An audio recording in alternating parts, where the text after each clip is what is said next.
Halo Yunike, Ya, mana kameranya? bentar. Oke. Ya, Iya, ya. selamat pagi menjelang siang ya Bu Yunike. Ya, Bu Ya. Yunike ini Muslim atau Kristen? Saya kalau di kakak KTP saya Muslim. Di KTP Anda Muslim, Muslim. di KTP Islam. Tetapi Saya Kristen. kita harus tes dulu ini, nggak bisa kita orang ngaku-ngaku. Oke, begini Bu. Kok bisa Anda di KTP Islam tetapi orangnya Kristen? Walaupun sebenarnya itu udah benar gitu loh. Yang Islam itu biar KTP-nya saja, orangnya jangan. Nah, coba silakan. Kenapa tuh Bang Adis? Kok bisa KTP Anda Islam tetapi orangnya Oh iya. bukan Islam? Karena kalau saya untuk mengganti data-data itu semuanya harus lengkap di kelurahan. Agak susah. Jadi saya pikir daripada saya prosesnya susah, lebih baik ya udah biar aja. Yang penting saya kan Kristen. Oke. Jadi anak-anak saya semua ada surat baptis semua, sedang mereka masih kecil-kecil. Tapi pernah jadi Islam? Pernah. Berapa Memang lama saya jadi orang dasar Islam? 40 tahun. 40 tahun. Waduh, lama sekali jadi orang Islam. Umur saya saja belum sampai. Oke, baik. Baik. Kalau Anda benar-benar pernah menjadi orang Islam selama 40 tahun. Kira-kira untuk meyakinkan kita-kita ini yang menonton ini apa kira-kira? Ya mungkin kalau masih bacaan sholat sekedar ruku, sujud saya masih hafal ya Coba Bang Edis ya. silakan Bu, silakan Bu. Kayak ruku, subhana robbiyal azim 3 Terus, kali. Kalau untuk sujud kan subhana robbiyal a'la. terus Itu untuk meyakinkan. Kedua saya juga masih paling surat-surat pendek, Al-Fatihah masih ingat. jangan Seperti Al-Fatihah. Kalau misalkan, Al-Fatihah terlalu lumrah. Coba oh jangan iya, Al-Fatihah. Bismillahirrahmanirrahim. Inna a'toinaka kausar fasolli li rabbika wanhar. Inna sani'aka huwal abtar. Sah ini muslim. Ya, walaupun muslimnya ya Cina. Oke. Kapan ini? Bagaimana ceritanya nih kok bisa Anda Islam 40 tahun lalu meninggalkan agama Islam nih? Boleh dibagi-bagikan Bu ceritanya Boleh. sama Iya Bang kita-kita nih. Adis. Jadi ceritanya waktu itu saya itu kan dulunya penari ular. Terus sebagai penari ular, setelah itu saya juga suka sebagai SPG, suka ada event-event di Sentul, saya suka ikut-ikut. Nah, sedang untuk itu semua kan kita harus dengan kuasa gelap Bang Edis. Oke. Jadi saya banyak dulu kayak penari ular, saya harus pawang ular masukin saya kan, patok ular terus di iniin. Adalah yang dimasukin biar ular itu takluk sama kita, jadi nggak matok. Kedua kalau untuk saya event-event di Sentul apa kita harus ada pemakai. Biar apa yang kita jual, apa yang kita tawarkan itu orang-orang di Sentul tuh tertarik atau kayak saya di bengkel-bengkel, saya SPG oli gitu kan, semua orang jadi tertarik. Jadi saya memakai kuasa-kuasa gelap entah itu dari bedak saya, dari nama saya dikasih ke minuman apa. Jadi kuasa gelap itu udah banyaklah di diri saya. Jadi waktu saya bertemu dengan suami saya kan orang Sulawesi Manado. Jadi dia Kristen, saya Islam. Tapi saya tanya dia mau ikut saya. Jadi saya menikah itu dengan cara Muslim. Oh, Ibu dan Bapak menikahnya itu, Islam. Menikah secara Islam. Jadi suami ikut saya. Oke. Secara Islam. Setelah sekian tahun saya lihat suami saya nggak menjalankan. Misalnya sholat, bangun pagi lah, subuh apa, dia nggak menjalankan itu semua. Jadi dia ikut Islam itu hanya untuk nikah saja. Nikah ya. Lama-lama saya pikir kok dia jadi nggak ada agamanya gitu kan. Akhirnya saya udahlah terserah kalau dia nggak mau ikut saya. Padahal waktu itu saya wiritin dia, sholatin dia, puasain dia, maksudnya biar dia jadi Islam yang taat. Tapi akhirnya dia dibaptis tanpa pengetahuan saya, dia dibaptis ulang. Kan udah mau Sebentar. dia. Tapi bagaimana Anda sholat wirid sementara Anda tidak menjalankan agama Islam? Anda bilang tadi penari ular. Iya, walaupun saya penari ular, setelah jadi penari ular itu saya jadi seorang calon istri ustadz di kampung saya. Sejak saat itu saya jadi seorang Islam yang taat. Oh, udah bertaubat dulu ya? Saya ikut pesantren kilat, pengajian-pengajian karena ustadz itu mendidik saya untuk jadi Islam yang taat. Jadi saya dulu tuh berkerudung dari ujung kaki sampai ujung kepala. Jadi nggak mau ketemu orang kalau terbuka. Oh ya. Terus? Jadi saya setelah jadi penari ular begitu memang Islam yang taat. Ketemu suami teman sekolah kebetulan dia, tapi dia Kristen. Tapi dia janji mau ikut saya dengan cara Muslim. Tapi setelah kita menikah, dia tidak menjalankan itu semua. Oke, sampai pada waktu dibaptis lagi tadi. Setelah dia dibaptis, lalu? Setelah dibaptis, akhirnya kita beda agama, Bang Edi, selama 8 tahun. Dia kembali ke Kristen, saya Muslim. Jadi sepertinya saya tuh membiarkan dia begitu, tapi saya juga mendoakan. Anak-anak saya 3. Saya sebentar, lalu bagaimana ceritanya mau jadi istri Ustadz? Oh, waktu itu sebelum ketemu suami saya, setelah jadi penari ular. Berarti setelah berhenti jadi penari ular, berhenti make magic begitu, lalu mau nikah dulu sama calon ustadz itu dulu.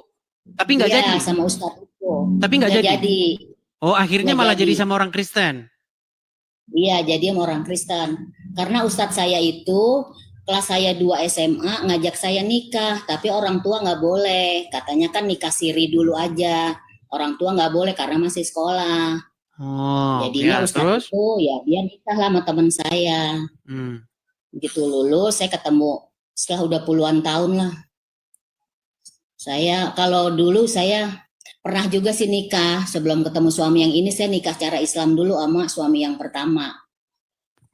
Oh, oke. Sampai akhirnya nikah yang sama orang Manado. Iya, sama orang Manado ini saya nikah. Akhirnya 8 tahun kami beda agama. 8 tahun beda agama, saya penasaran gitu Bang Edis. Namanya satu kapal 2 nakoda. Akhirnya tidak ada kecocokan, ribut terang dan gelap ya. Terus. Tidak mungkin bersatu. Lalu? Akhirnya karena terjadi keributan terus, saya bertanyalah sama ada opa-opa. Saya bilang, opa kalau di Kristen itu ada nggak sih buat menundukkan hati suami? Saya bilang gitu. Kata si opa itu, ada di gereja sana tuh. Kebetulan namanya gerejanya kan waktu itu ikutlah saya di Cawang.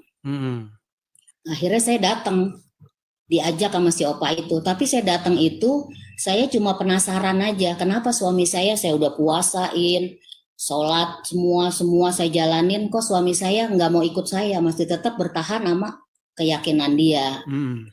Akhirnya saya ikutlah, penasaran saya ke gereja. Tapi di gereja itu saya seperti menantang jiwa saya. Saya masih yakin bahwa Tuhan yang saya sembah ini lebih hebat, lebih dahsyat dari Tuhannya orang Kristen. Saya mau menunjukkan itu sama suami saya. Akhirnya saya dibawalah ke gereja. Setiap ke gereja saya duduk paling belakang. Kalau ada perjamuan gitu saya buang Bang Edi, saya nggak mau. Kata suami saya, kenapa nggak diminum? Saya bilang, saya mau. Datangnya sama suami? Datangnya sama suami. Tapi suami saya sedikit pun tidak menyarankan, tidak pernah ngomong soal kekristenan sama saya. Jadi itu kemauan saya sendiri, penasaran. Saya penasaran, akhirnya saya ikut ke gereja yang opa itu bilang bahwa ada gereja yang istilahnya gembalanya itu bisa membuat orang itu jadi inilah lemah lembut, jadi apa? Saya penasaran. Saya datanglah ke gereja itu Bang Edis. Kebetulan di gereja itu kalau sebulan bisa 2 kali itu ada altar call maju ke depan untuk didoakan. Altar call?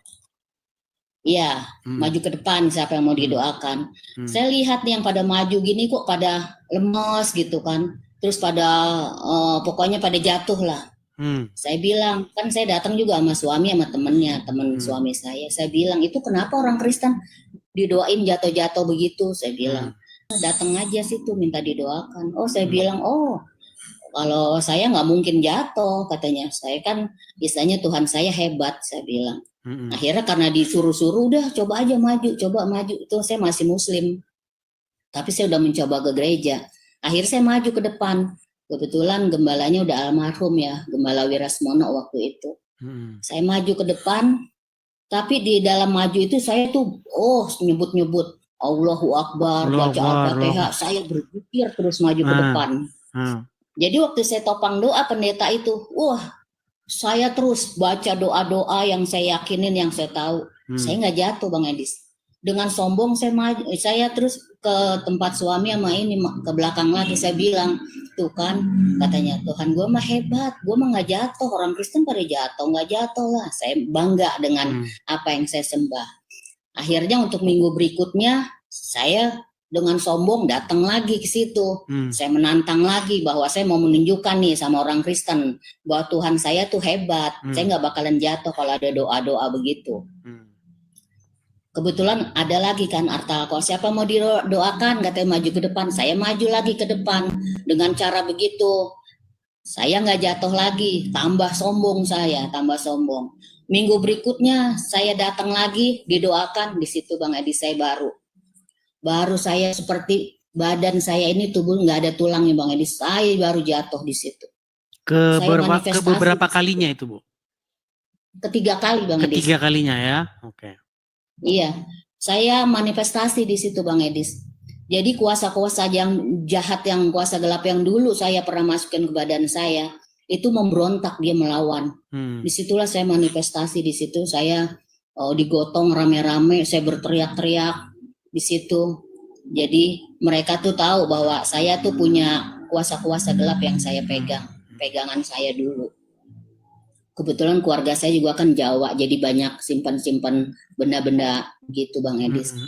Akhirnya setelah itu saya penasaran, saya bilang kok bisa jatuh ya, kemarin-kemarin nggak jatuh kan, saya bilang gitu.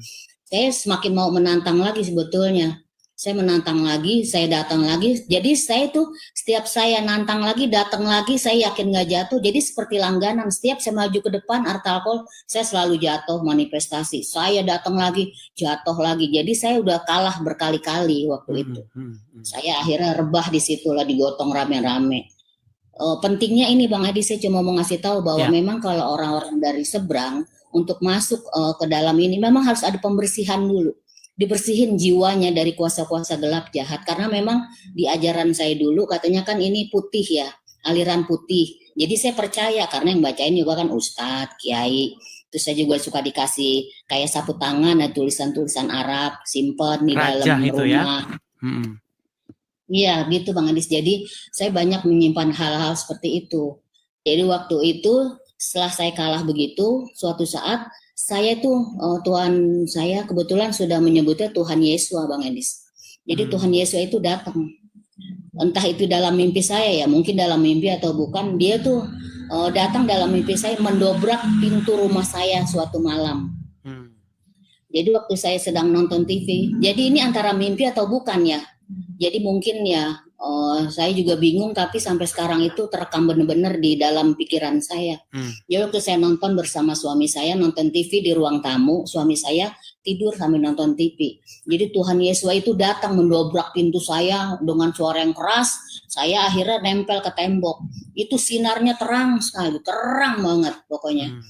Menyinari rumah saya. Saya terkejut kan, kaget, nempel di tembok sambil saya, aduh ada apa nih? Setelah itu ada suatu sinarnya seperti sinar laser itu, dia menyinari suami saya. Jadi suami saya tiduran gitu, tapi ada kotak gitu, mengotak, bikin kotak begitu. Setelah itu datang lagi sinar warna merah kayak sinar laser begitu, di atas warna putih itu dia menyinari nginin kotakin suami saya. Pas ketiganya itu Tuhan Yesus itu di atas sinar itu jalan menghampiri saya. Setelah itu saya udah lupa. Saya seperti udah kok siapa gitu. Tuhan Yesus datang itu berjubah putih. Berjubah putih luar biasa Bang Edis. Itu pengalaman spiritual yang gak pernah saya lupain. Tuhan Yesus menjamah saya dari kekerasan hati saya. Saya menundukkan diri saya di bawah kaki Tuhan Yesus, bahwa saya ingin menyerahkan hidup saya sepenuhnya kepada Tuhan Yesus. Akhirnya Saya 2 hari berturut-turut didatengin dengan mimpi-mimpi itu Bang Edis. Jadi saya nggak bisa tidur karena setiap saya bangun mimpi itu lagi. Akhirnya saya bercerita sama suami saya, Pak, kenapa ya kok setiap tidur mimpinya datangnya itu lagi, itu lagi. Karena suami saya nggak mau ngasih keterangan sama saya, mungkin dia takut saya nggak percaya atau gimana, dia panggil temennya yang sekolah di teologi. Saya disitulah curhat, ibarat kenapa ya kok nggak bisa tidur nih, setiap datang mimpinya itu lagi, itu lagi. Jadi seperti ada yang mendobrak rumah datang itu lagi. Akhirnya dia bilang, oh berarti mau dijamah itu katanya sama Tuhan Yesus. Lu mau dijamah, mau dipilih jadi anaknya. Seperti itu. Saya kan nggak bisa bilang apa-apa, saya cuma diam. Apa iya ya, saya bilang. Apa iya sejak saat itu saya jadi bertanya-tanya dalam hati saya. Apa iya saya mau masuk Kristen gitu ya, dipilih Tuhan katanya begitu. Keesokan harinya saya datang lagi gereja minggu berikutnya setelah kejadian itu, kejadian kan Kamis atau Jumat gitu, saya datang lagi gereja. Saya datang gereja di atas mimbar, pas sudah selesai, gembalanya bilang begini, oh iya saya dapat dari Roh Kudus ini bahwa besok hari Selasa, saya kebetulan suami saya namanya Maksi, saya bilang dipanggilnya ibu kan, Bu Maksi harus dibaptis gitu. Kalau sebelum-sebelumnya pendetanya, gembalanya kan bilang, Bu mau dibaptis nggak? Oh maaf Pak, saya enggak.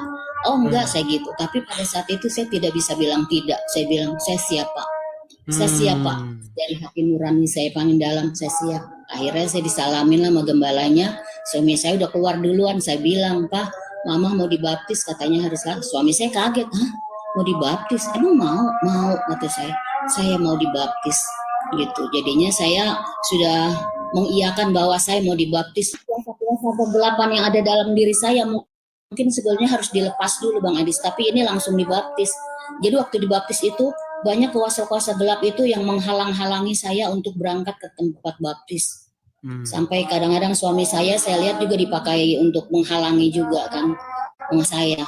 Jadi menghambat perjalanan saya, entah itu melalui hujan, petir, atau segala macamnya itu menghambat saya sampai suami saya bilang kayaknya baptisnya nanti aja, jangan sekarang. Tapi dengan hati saya yang udah kuat, saya bilang saya harus dibaptis hari ini. Saya begitu. Akhirnya pada saat itu sampailah saya di rumah Bapak Gembalanya itu pun hujannya luar biasa dan petir semua. Akhirnya pihak kolam renang bilang tidak bisa ada baptis di situ karena takut tersambar petir. Akhirnya karena sudah malam, akhirnya ada salah seorang jemaat yang bilang di rumahnya ada kolam renang. Disitulah saya dibaptis. Waktu saya dibaptis itu setiap didoakan saya nggak rebah. Setiap didoakan maju ke depan, didoakan satu-satu sebelumnya saya pasti di situ manifestasi dan saya rebah di situ. Ada 7 orang yang baptis, setelah dibaptis terakhir saya. Begitu terakhir saya kebetulan anak saya yang paling kecil waktu itu umur 2 tahun. Jadi dia nyender bersama suami saya di sebuah pajangan rumah seseorang gitu, jemaat. Di dalam pajangannya itu boneka-boneka semua Bang Edis. Jadi boneka-boneka yang tersusun rapi gitu. Waktu saya dibaptis itu boneka itu bisa bergerak semua loh Bang Edis. Mungkin digerakin sama kuasa-kuasa kegelapan itu. Jadi mereka tuh loncat-loncat di dalam lemari pajangan. Manifestasi di dalam meja pajangan. Suami saya sama anak saya lari lah. Gitu kan, lari karena takut suaranya berisik gitu. Mereka loncat di dalam lemari-lemari itu waktu pembaptisan saya itu. Akhirnya anak saya dikasih minyak urapan, suami saya. Setelah saya selesai itu bergerak-bergeraknya, saya selesai dibaptis. Jadi waktu saya selesai dibaptis itu juga banyak kejadian-kejadian yang mungkin di luar akal manusia, kejadian-kejadian yang luar biasa yang Tuhan tunjukkan sama saya, yang mungkin bagi saya itu hal-hal yang mustahil. Dan Roh Kudus itu sering bicara sama saya hal-hal yang mungkin waktu itu saya belum memahami, tapi setiap ngomong sama orang itu lalu yang keluar dari mulut saya itu firman Tuhan, firman Tuhan. Jadi kalau orang Kristen ngomong sama saya, ngomong sama suami saya, istri kamu baru dibaptis ya gitu. Jadi aura muka itu juga beda loh Bang Edis. Jadi orang bilang itu saya tuh seperti bersih, mukanya luar biasa lain gitu. Saya bilang kok bisa kelihatan ya, tahu. Jadi ada ibu-ibu baru kenal aja langsung bilang orang Kristen, Bu, ibu baru dibaptis ya? Saya bilang, kok bisa tahu Bu? Gitu. Bisa tahu. Jadi mereka tuh tahu bahwa saya baru dibaptis. Iya. Artinya singkat cerita perjalanan hidup ibu dari Muslim kemudian akhirnya mengenal kebenaran begitu. Jadi memang Iya, Bang Edis. yang ingin Ibu sampaikan kepada saya bahwa orang-orang yang bebal-bebal yang sering saya ajak diskusi, Iya, yang sering Ibu lihat ini, memang mereka itu punya roh atau kuasa iya, yang harus diusir dulu gitu ya. iya. Harus Iya. dibersihkan dulu Bang Edis. Jadi kalau kita untuk menjadi anak-anak Tuhan, memang tubuh badan kita ini harus bersih. Karena ini kan kita bait Elohim, bait Tuhan. Jadi Tuhan juga nggak mau masuk kalau kita masih ada kuasa gelap di dalam badan saya. Saya melakukan pelepasan sampai 3 kali baru keluar Bang Edis. Jadi itu berbentuk, saya ketawa kayak kuntilanak, berbentuk nenek-nenek, berbentuk ular, banyak di dalam badan saya itu Bang Edis. Waktu saya pelepasan sampai 3 kali itu. Jadi kalau saya dulu belum pelepasan, setiap nyanyi rohani itu saya pasti manifestasi. Tapi setelah saya dilepaskan itu semua, itu waktu kita nyanyi pujian, menyembah Tuhan itu benar-benar itu merasuk di hati saya. Benar-benar saya tuh air mata itu nggak bisa dibendung, ngalir luar biasa, nangis jadi-jadinya kalau nyanyi lagu rohani itu. Beda sama waktu saya belum dibaptis itu. Jadi ada penolakan, roh-roh penolakan di dalam badan saya. Jadi itu yang membuat saya di mulut, karena kan saya SPG ya, jadi mungkin di mulut saya biar pinter ngomong, biar orang percaya. Jadi dipakein suatu ini ya jimat-jimat lah gitu. Jadi waktu saya nyanyi pujiannya itu jadi nyeracau saya, begitu Bang Edis. Jadi lagunya itu nggak jelas karena mereka menolak untuk menyanyi pujian. Memuji Tuhan itu mereka nggak mau. Tapi saya bersyukur, puji Tuhan sekarang kuasa gelap itu udah lepas benar-benar dari badan saya. Jadi emang udah ada Roh Kudus badan saya. Jadi saya benar-benar gimana ya, mau menyerahkan hidup saya lah sepenuhnya untuk Yesua Hamasya. Saya sembah. Jadi saya dulu itu hidup saya seperti sia-sia Bang Edis. Sia-sia yang saya lakukan dulu semuanya, nggak ada artinya. Saya percaya kuasa-kuasa jahat, kuasa-kuasa kegelapan. Jadi bagi saya mungkin ya sebagai murtadin, untuk orang-orang yang dari seberang memang perlu ada pelepasan dulu Bang Edis. Ya, karena jadi, biar bagaimanapun ya, kita jadi begini saja udah dimasukin gitu kan Bang Edis. Baik. Jadi memang kita harus saling melengkapi ya teman-teman ya. Kalau saya ini cenderung dalam kajian-kajian yang bersifat akademis, diskusi-diskusi ilmiah begitu ya. Tapi ada juga yang pelayanannya dalam rupa dunia-dunia roh begitu ya. Kita sebagai orang Kristen kita percaya itu karena dalam Bible Yesus itu Tuhan Yesus mengusir orang-orang yang kerasukan setan begitu. Jadi ya memang seperti itu. Jadi karena memang kita percaya bahwa ada roh yang menguasai seseorang, ada kuasa yang menguasai seseorang. Nah, ini kalau dalam sudut pandang saya ya, tanpa mengutip masa lalu dari Ibu gini. Kalau saya mengkajinya dalam bidang yang tertera, tertulis dalam literasi Islam. Kalau Tuhan Yesus atau Yeshua, Tuhan Yeshua mengusir setan dari tubuh seseorang. Nah, kalau Muhammad dia malah dirasuki atau dikuasai oleh sihir. Nah, itu memang fakta gitu. Jadi makanya saya cuma pesan sama orang Islam nih. Mungkin kalau pendekatannya tadi dunia roh, kalau saya pendekatannya dunia kajian ilmiah dan akademis. Gini, bagaimana kita harus memilih Yeshua atau Yesus yang mengusir setan atau memilih Muhammad yang dia disihir. Nah, itu kita pakai logikanya. Kalau secara logika ya kita ikut Yesus dong. Ya, masa ikut Muhammad yang kena sihir? Nah, seperti itu kalau saya pendekatannya. Betul Bang Edis.